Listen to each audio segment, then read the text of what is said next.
Oh, so are we going to review the exam in class today? In class? I don't think you're going to go over, you're going to review topics. You're not going to look over the exams, but I'm pretty sure you're going to go over. Yeah, because I don't see no lecture in here. Yeah. You shouldn't be doing new things the day before an exam. That would be weird.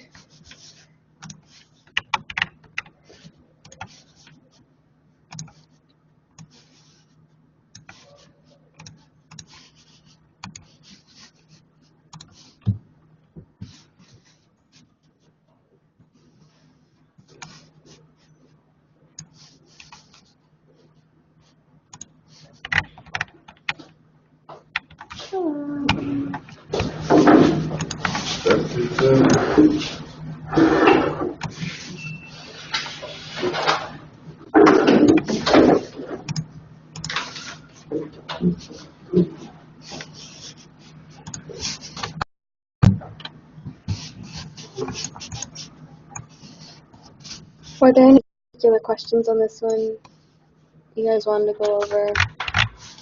Or on either one? Or just go through the second exam? We can go over it. Yeah? Well, yesterday we went over the sample exams. Yeah, yesterday we went over the first sample exam. So we can go over the second one today. Yeah. Unless you have particular questions. Sure. Okay.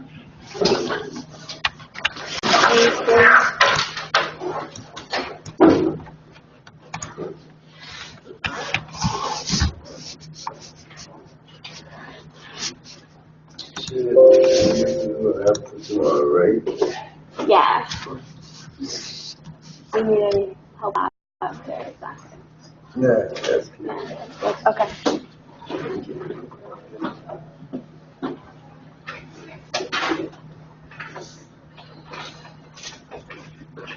Oh, I do have a question. Yeah? Wait, I don't understand the center of mass reference frame thing. The center of mass reference frame thing. Yeah. Which problem is that for? Oh, that was where you subtracted. That problem. Yeah, that one. Yeah, that one? That one. You understand that one though, right? Kind of, yeah. Okay, that was on the other exam, right? This one is the same thing. Yeah, okay, similar. Cool. This one is another? Yeah, it's the center of mass. Yeah. Okay. Kind of. So want me to draw the two reference frames? Yeah. Okay. Yeah, okay. So, I mean, for to get the velocity, sometimes you subtract the velocity of the center of mass or something like that. oh, that reference frame thing. That reference frame. This is a different reference. This is a different center of mass. Yeah. This is So this you don't need that. Yeah, for Yeah. this unit. This is so those are sort of collisions, right? Yeah.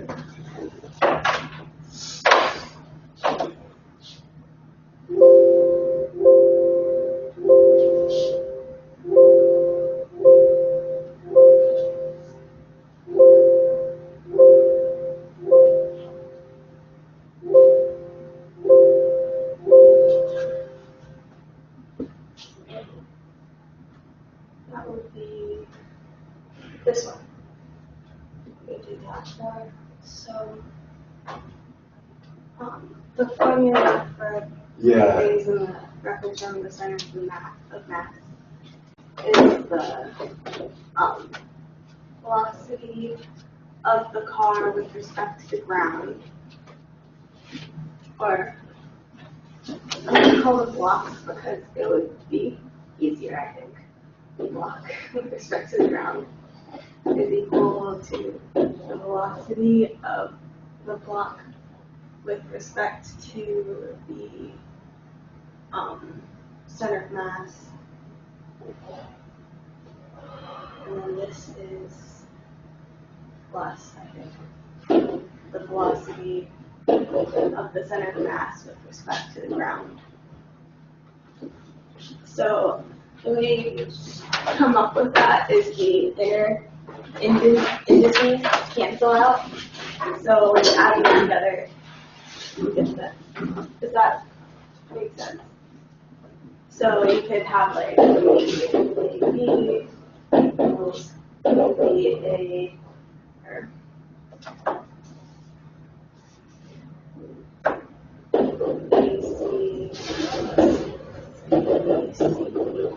or something like that.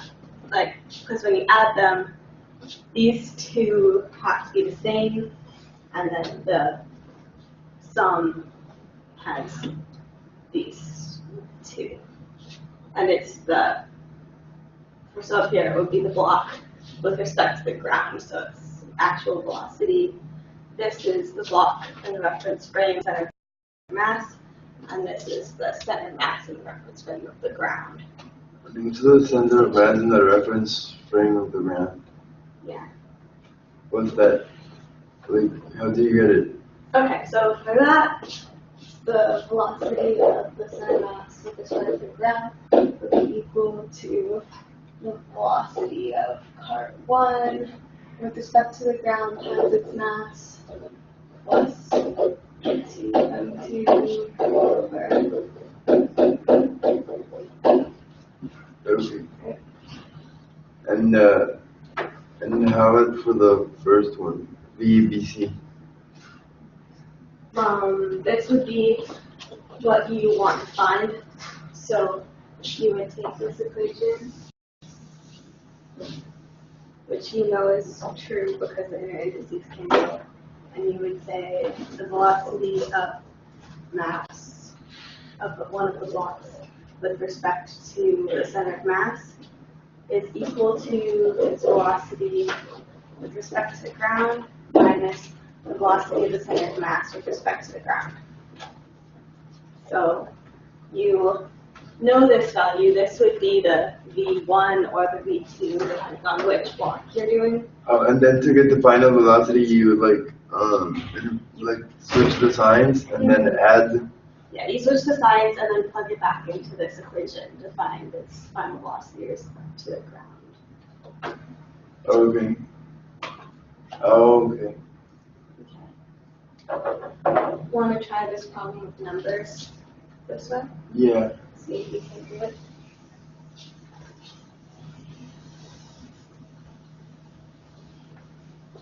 Because in the quiz I did it with the quadratic, like not using the center of mass reference frame. So Yeah, you can do it with quadratics. It's a lot harder. Yeah, it was nice. Yeah. That's how the professor I had taught it. We didn't do any of the reference frame stuff. It's way harder. Yeah. So, what would you do first? You tell me. Well, the velocity of the center of mass, what you did, V1 M1 over V1 M1 plus V2 M2 over M1 plus M2. Okay. And what number would you get for that if you plugged it in? 22 times 117. So it's 117 Yeah. times 4.2 plus 81 times negative 3.3.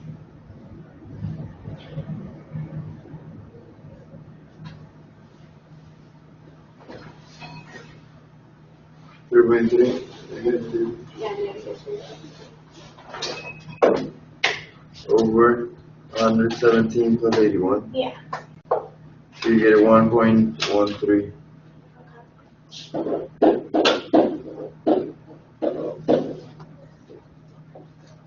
So that's A. Right there. And then B, you have to find the velocity of M1 after the collision. So what would you do for that? So I would subtract the formula you wrote. There was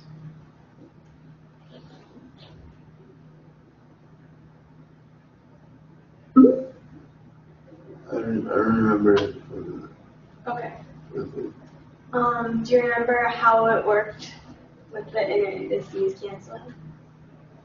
So you subtract, no, you add this to the velocity of the car. Okay, the formula was velocity of, this is the car 1, so car 1 with respect to the ground is equal to, so you have 1 here and the ground on this side, so you have to have this indice be 1, and then this indice, there's another one, and then ground. And here you can put the center of mass, so C, right?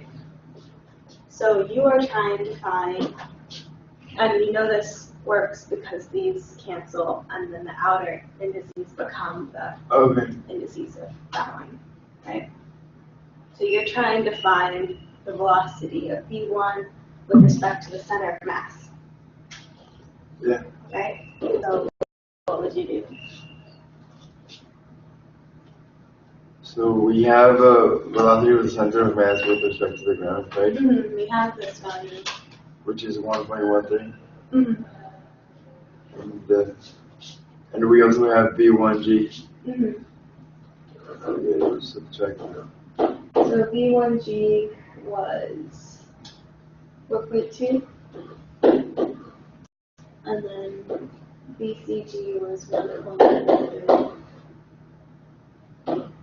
So what is that? I have just one question. Why do you subtract?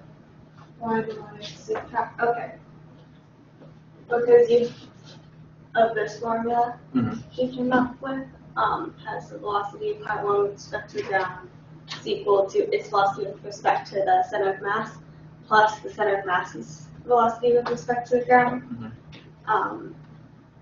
So we just rearranged this formula to have it be V1C is equal to V1G minus VCG. We just subtracted this from that side. Oh. Yeah. Okay. With using that formula. We get 3.07. Okay. So that's its velocity with respect to the center of mass before the collision. So after the collision. After the collision, you just plug it. That's okay. This is where you. Do you have like a flip side? Yeah, it's the sign, and you make it negative. So after the collision, this is before. And then say after. V1C is going to equal negative 3.07. And then you plus the 1.13. To find, yeah, you plug it back into this equation, so you get the one with respect to the ground is equal to negative 3.07 plus 1.13. That would give you negative 1.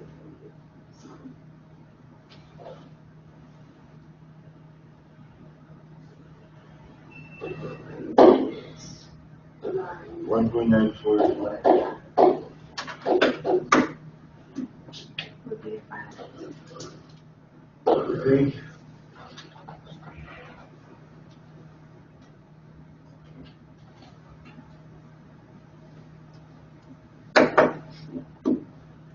Does that make sense? Yep. Okay. Should we go back to the first problem and do that? Yeah.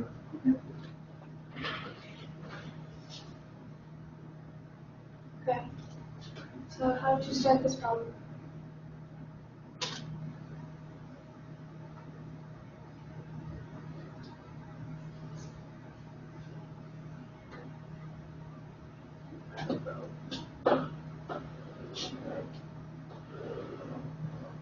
You're at the center.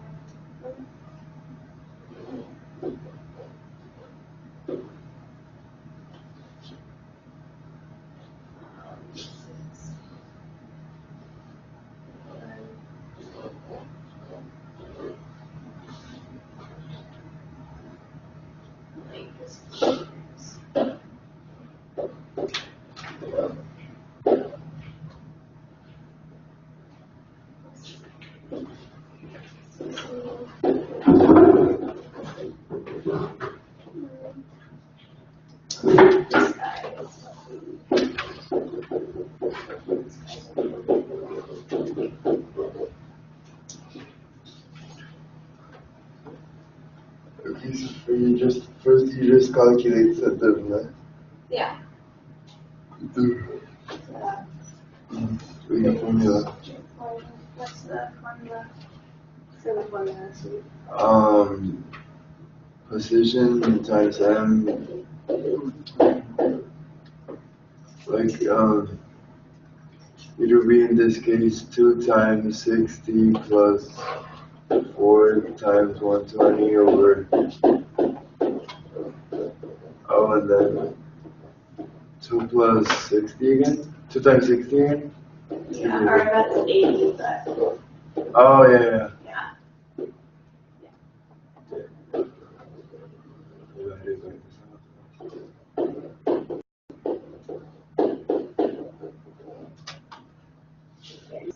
Number in meters.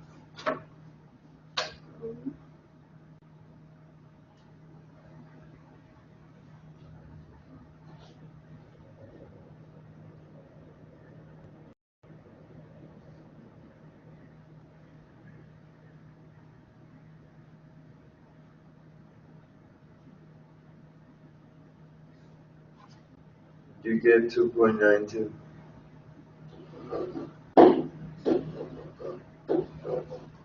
Okay.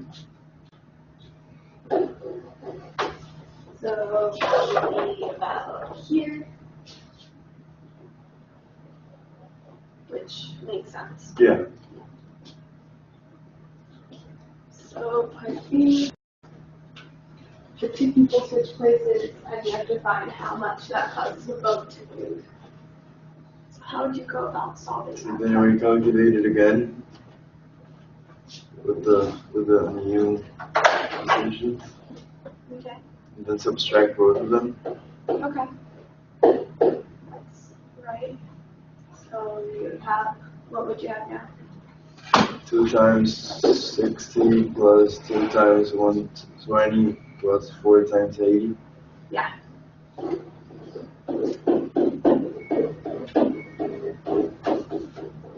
So it moves to the right? Yeah, they switch places. So it moves like to the right? It would, yeah, it would move. Okay.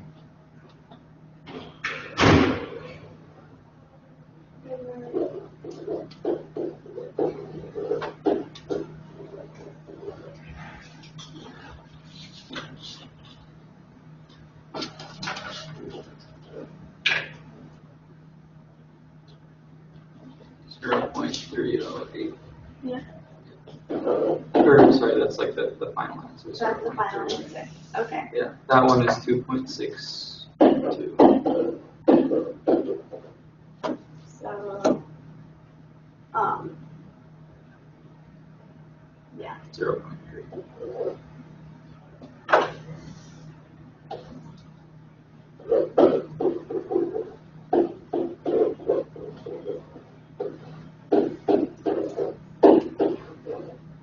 Yeah. So, So if it was negative, it would have moved to the left? yeah. Okay. Quick question. Did the center of mass move, actually? No, the boat. No, the boat moved. So, do you know why doing this works? Not that you'll necessarily need to know for the test, but it's good to understand. Because it also has to do with the reference frames. Because the second equation you use considers the boat hasn't moved at all. Yeah. So, oops. So in the first equation, you have, this is your reference frame, the boat's here, right? After the boat moves, you move, not going to draw all of that, but the boat's here, and you're using a reference frame right here, and the distance between these reference frames is how far the boat moved. So that's why you can do this.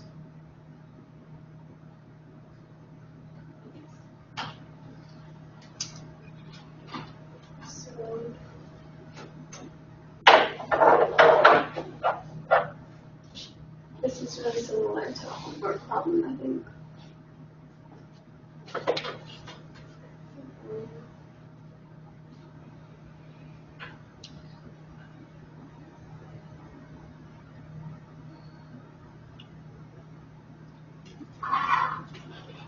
So you have a bullet being shot at a block that's attached to a spring.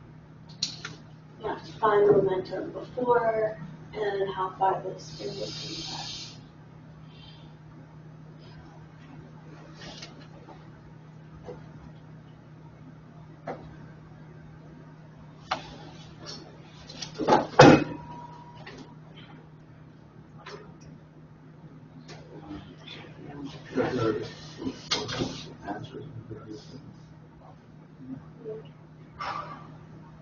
We're going one by one, like all the problems. Yeah, we just going to. We already did 3. The one Other than that. bumper cars? Yeah. Yeah, I understood that one. Yeah. Okay. If you would like to work on a particular problem, we can skip to do that after this problem. Yeah, I had a problem with the sign one. The sign one? Oh, I hate that. Yeah, that's fine. I don't think I explained that very well. Yeah, we didn't have time. Yeah, so we can go over that next. So for this problem, what would you do first? Define the momentum before.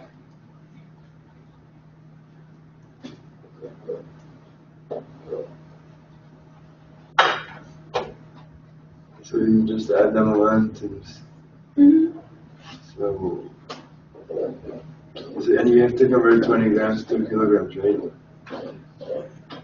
Yeah. So you have what? 20.02 times 180. That's like 2 or something like that. And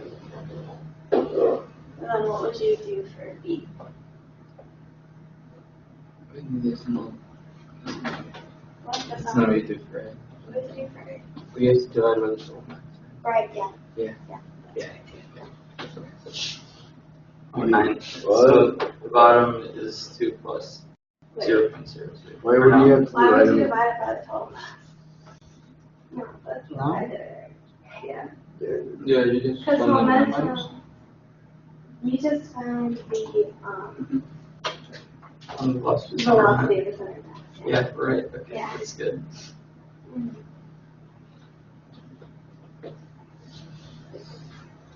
Okay. So, what would you do for part B then?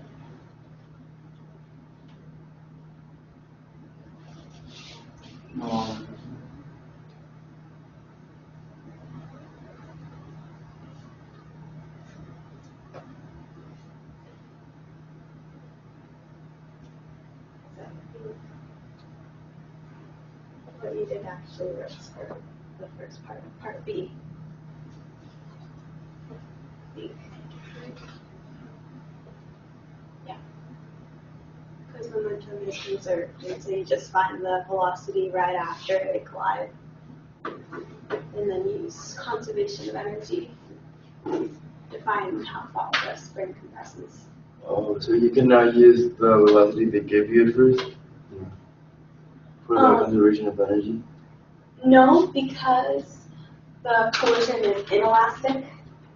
They stick together, Okay. which means that The velocity is different. it means that energy isn't conserved. But during the collision, yeah. Momentum is conserved, but kinetic energy is not in an inelastic collision. In an elastic collision, if the bullet bounced off the mass and went back the other direction, then you could use the 100 meters per second in your conservation of energy. But since it's inelastic, you have to use momentum to find out spinal velocity, which would be total is equal to 2 kilograms and then you divide by m total. So V after is going to be equal to 2 kilograms per second over kilograms plus 2.02.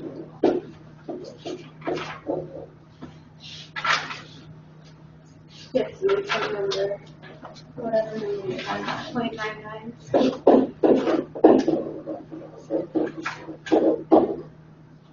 So then what would you do with that for conservation of energy?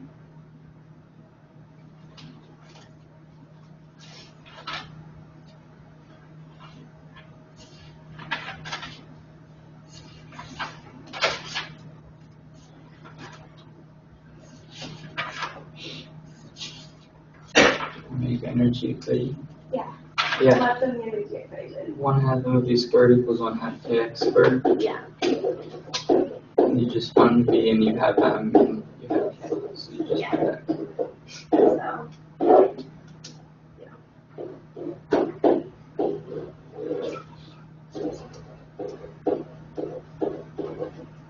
yeah, you just plug everything in, get a number.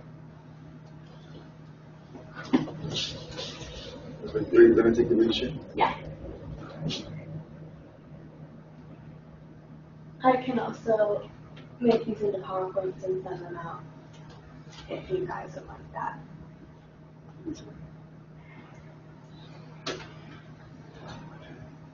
It's just like 0.49, something, 0.497. 0.0497.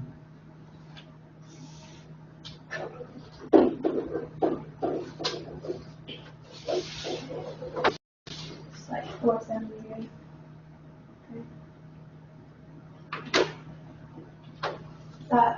Any questions about this problem?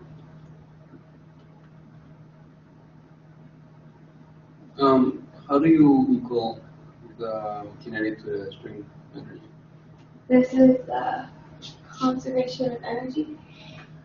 Well, I thought that was only with elastic collisions. This is an elastic collision? This is after the collision. Oh. Yeah.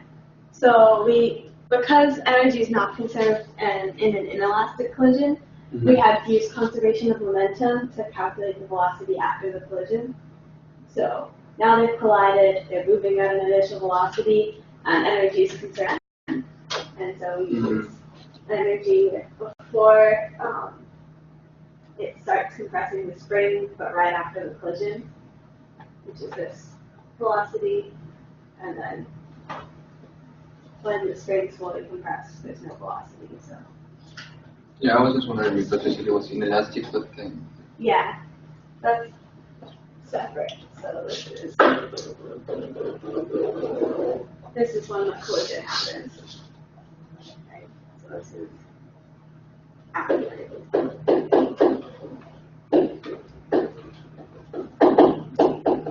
And this is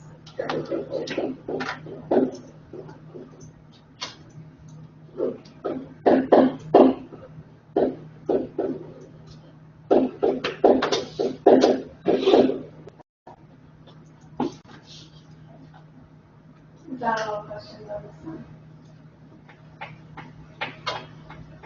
We're going to skip to the. The number 4? We haven't done number 4, no. Would you like to do number 4? Or we can come back to it? Okay. Okay.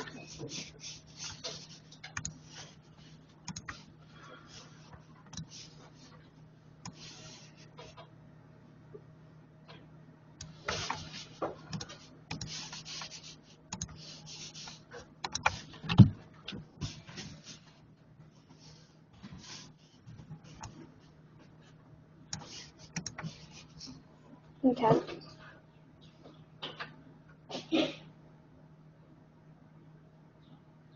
So we can start by drawing the forces on the diagram. Just going to make this slightly bigger.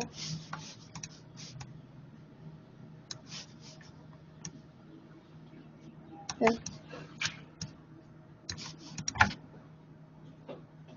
So what forces are acting on this? System.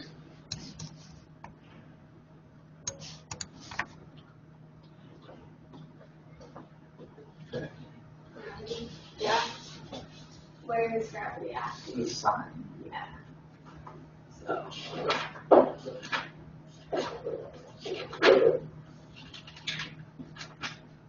That's it. Easy. That's the only one. There's no tension. Yeah, there's tension. No. That's it. There's tension in the rod. Friction in the. Yeah. There's friction.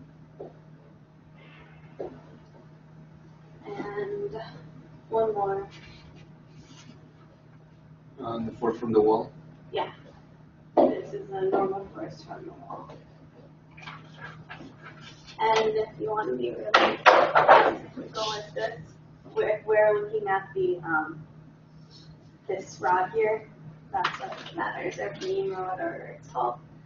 The this is the mg over 2, and this is the mg over 2, which would really be the same, but technically it's in 2 places.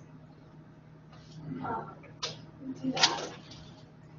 I think the way this problem is ordered doesn't make sense, because it asks you to find the coefficient of friction and then the tension, when it makes more sense to find the tension first and then the coefficient of friction. So let's just start with part B.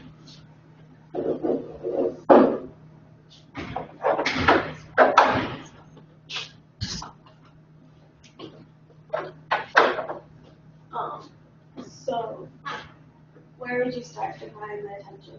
What would you do first?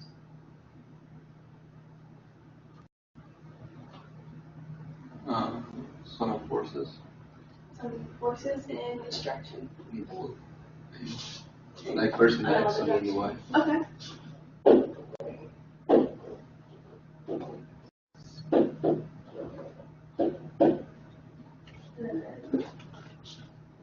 What is that equal? Sum of forces in the X.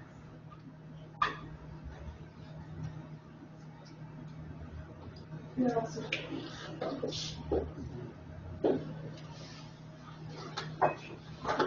Normal minus cosine of tension. you don't know any of those yet, so you can't really do anything with that.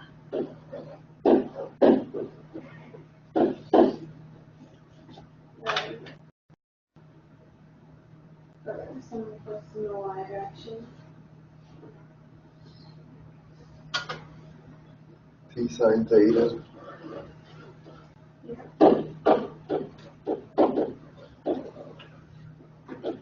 I mean, yeah. Plus force of friction minus energy. Yeah. Tension, force, minus energy. Yeah. So this could be written as normal force times the velocity. You can make it as a sum of equations and just solve everything that way. If you have can use your calculator to solve system equations, you may just use that easiest and just solve the both. Or no, you still need this on the and then you need to choose a pivot. That would be easy to solve for tension. So where would you choose it?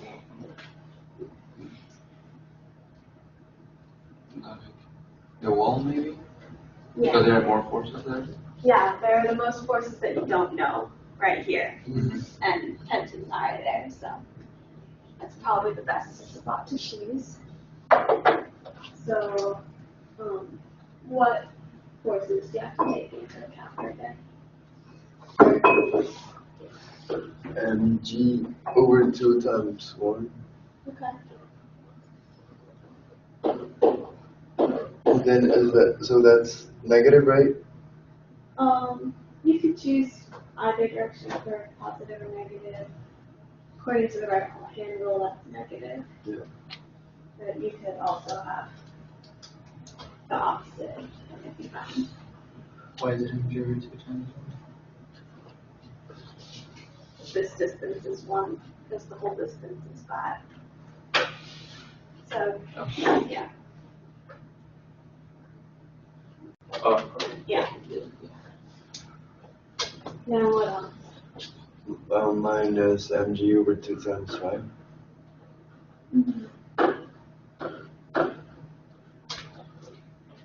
Plus t times 5 times, oh, there it gets times 2. T sine theta? T sine theta. So, you could solve this very easily for tension. If we use just mg and 3, does that work? Let's see, so you have 1 plus 5 at 2.5. 2.5, yeah. I'm pretty sure you're exactly. Yeah. So you can get it out of it. So you end up with T is equal to 3 mg over 5 sine theta. That would equal some number. Well, let's see.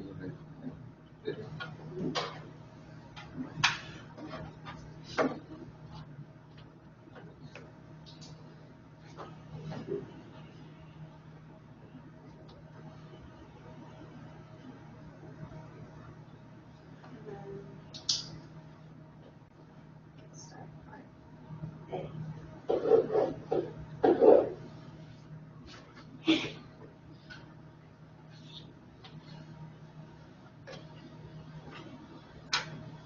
You see like 79,000. I don't know what it is. So, I think 79,000. That sounds a bit odd. There's answers for this one, right? It's this number.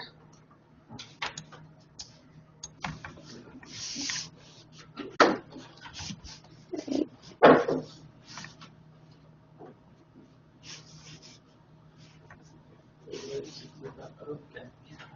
Yeah. Oh, no. What is that? This is- I got 1.5. Okay. Well, it's pretty close. It's pretty close. I have 15801. 15801. Yeah, That's not too far that's off. as long as you have 3 significant figures that are right, all good. Okay. Let me go with it. yeah. I didn't know there was a point.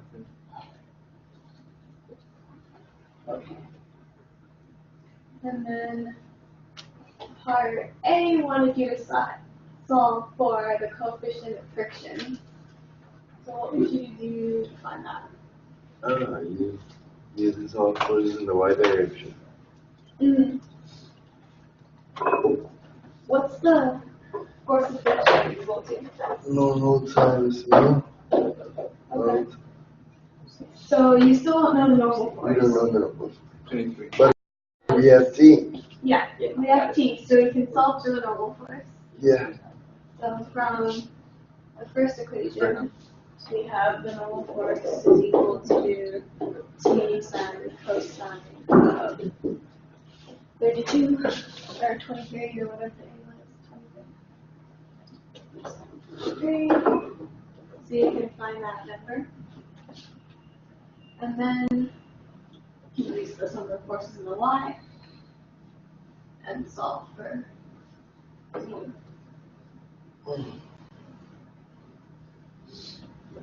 The difference in the last one is that he used 9.81. Use 9.81? Oh, Yeah. okay. Yeah.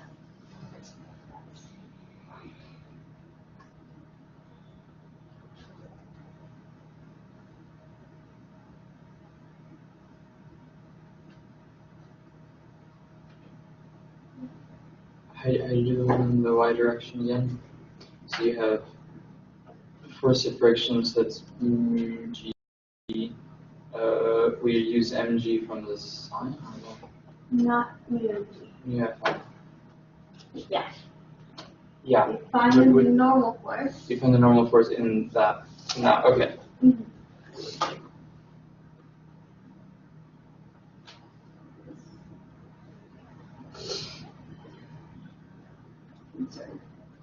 So first you find the normal force, then you find force of friction. Or not force of friction. Equal to G minus D sine theta divided by the normal force.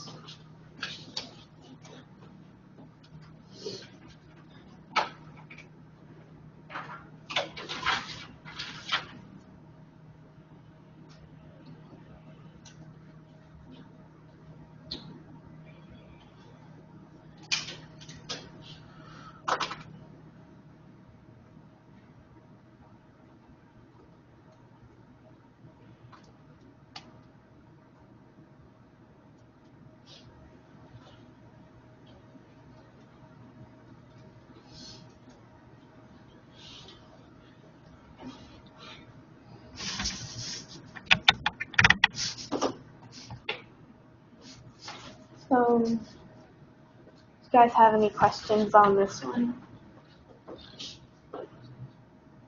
0.29. Or 28.29. So. Is that what the answer was? Yeah. 0.283. Yeah, that's a good one. Did you get it? What? I'll just take the numbers one. I don't have to do it this one. okay.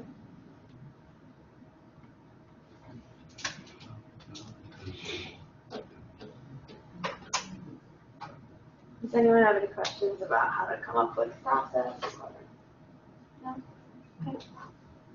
Well, we have like 15 more minutes.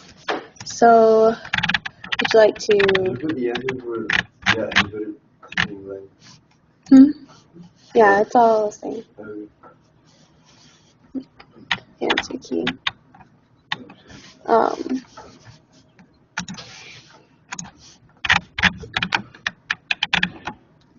Can you just explain briefly number 7? Number 7? Yeah. Okay.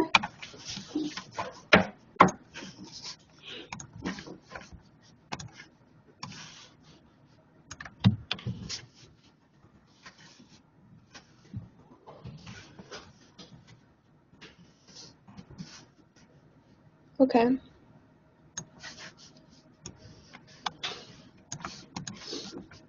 Oh, that's too small. Okay.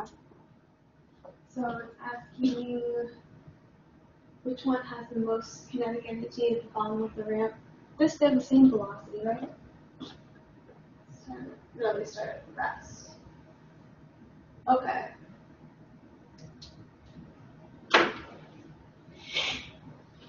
How would you approach the problem if I was the experiment team?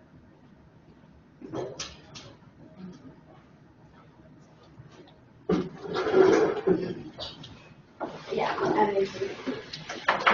So, energy before equal to energy after. So, when they reach the bottom of the ramp, the energy that they have would be the same as the energy that they have at the top of the ramp. So it's the same. yeah. Can you explain why it's the same? Because they have the same potential energy at first, and they will start from rest. Mm-hmm. So it's same MGH. Yeah. So energy before is equal to mgh. They have the same height and the same mass, so they're gonna have the same energy. So yeah. And then it's asking which has the greatest translational speed of the ramp. How would you approach that problem? Do it pretty much the same way. Is it energy stuff? Yeah. But then the energy of the ball is converted into kinetic and rotational kinetic energy. So it will be mgh equals 1/2 mv squared plus 1/2 I double A squared. I omega squared. Versus for the box, it's just speed.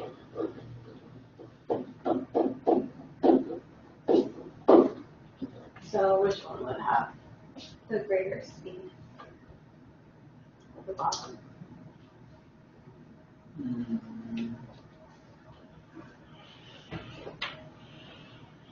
The ball? No, No.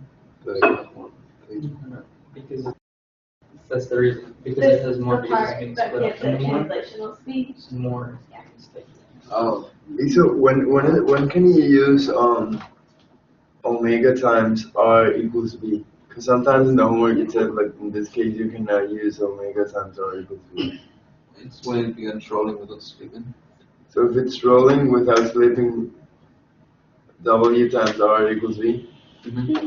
But if it's sleeping, it's just like a normal problem, right? If it's flipping, then you're not going to be able to solve the problem. Oh Yeah. yeah. Okay. Okay. Because that has a lot of factors into it. It's other. Sometimes it's going to just have this, sometimes it's going to have both. And you're not going to be able to solve. If it's rolling and slipping at the same time. Just give out there. Thank you. I'm gonna give you one. Thank you.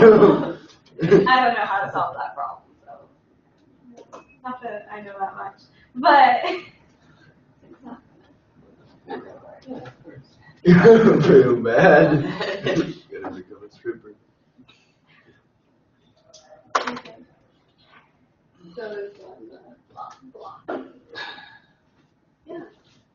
So it's like because the other one is split in between two. Yeah. And the only linear is the 1/2 mv squared, so it's less than the other. Yeah, if you replace omega by b times r, then you can get it. Yeah, you can replace this by 2 bits mr squared, Ooh. and this by b squared. What? Wait, you didn't put a b squared. You could replace omega with b Oh, okay. r. Yeah, b squared over r squared if you're going to split both. And then the r's cancel out and this ends up with like, you could solve it for b and it would be smaller. Okay.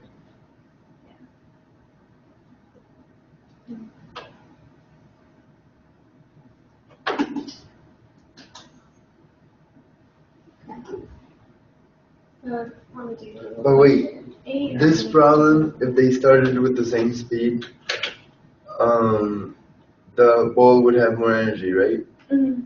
if they're going the same speed. And then who would have the greatest translational speed at the end if they started with the same speed? They started with the same speed.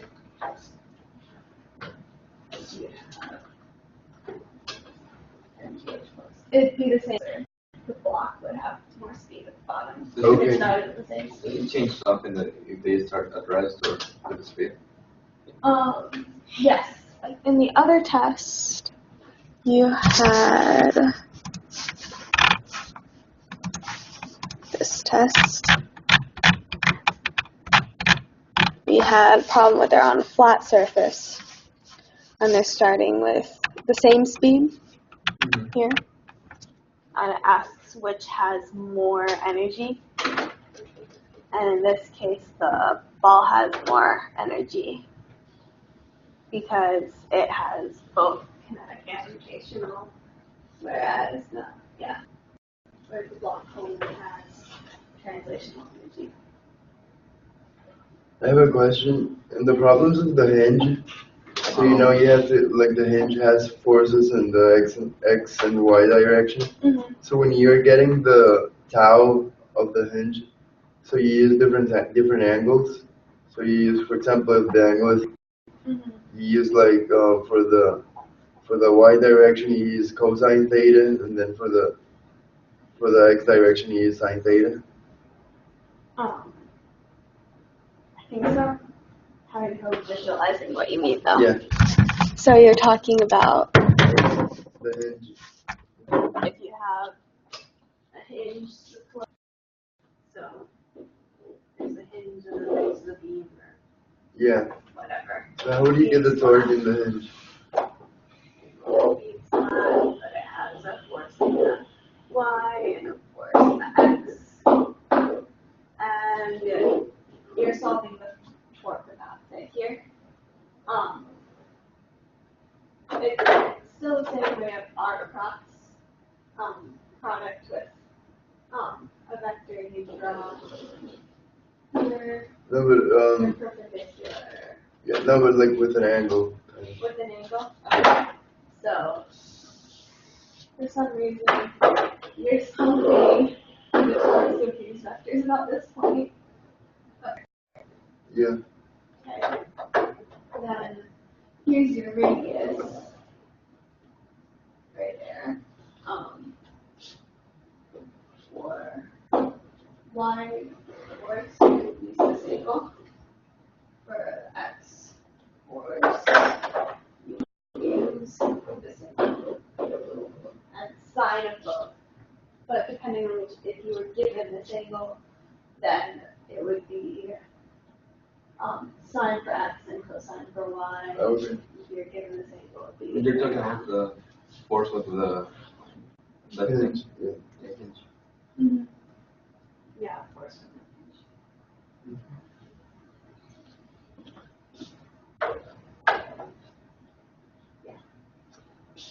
Any other topics you'd like to talk about in the next 4 minutes?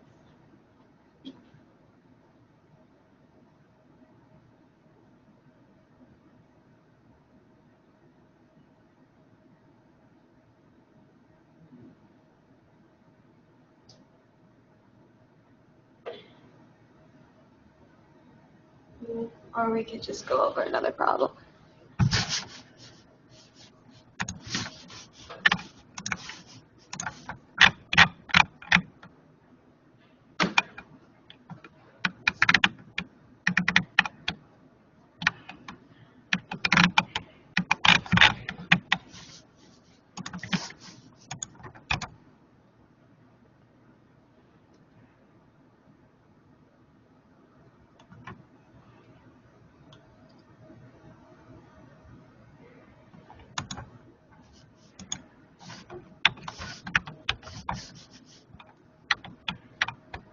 Just one Mm-hmm. question. It's not like an actual problem, just the knowledge.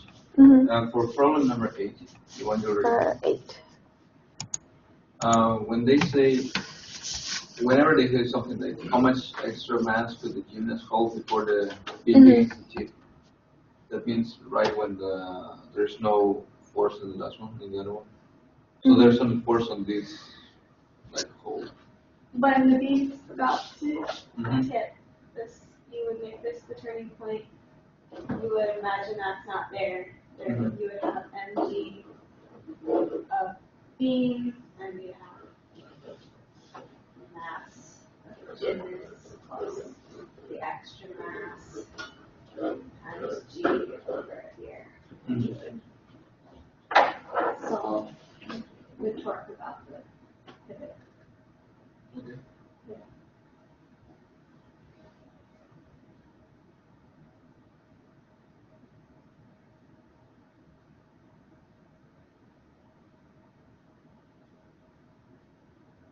for constraint A, we use either point to be the pivot point is fine. Third question A, what force the right support? We can either use the left one or the right one. Well, you're trying to find force from this support. So if you use it as the pivot point, you're not going to be able to find any information out about it. So you still use the left support as the pivot, only because you're trying to find. Minus it. Yeah.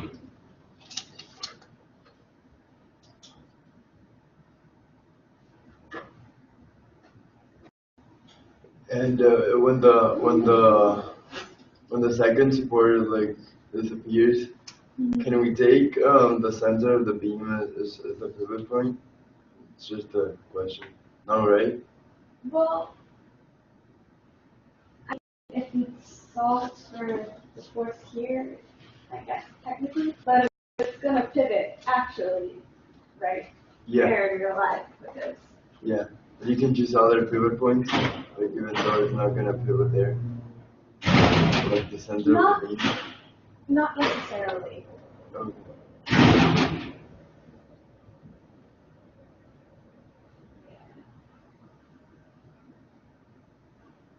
Sometimes you can try solving it both ways and see if it works, but I would go with the pivot point is actually going to turn on. Yeah. Like, I'm pretty sure it doesn't work to choose a different point because but there's this wall, there was dirt on the other side of the wall, and we had to make sure it wasn't going to tip over. We had to use this is the pivot point, otherwise it was a different answer. So I think you just have to use the point that's going to turn on. Okay.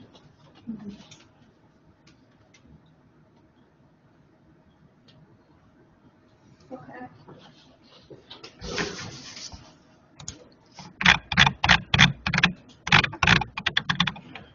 Okay, well, it's 11. This one.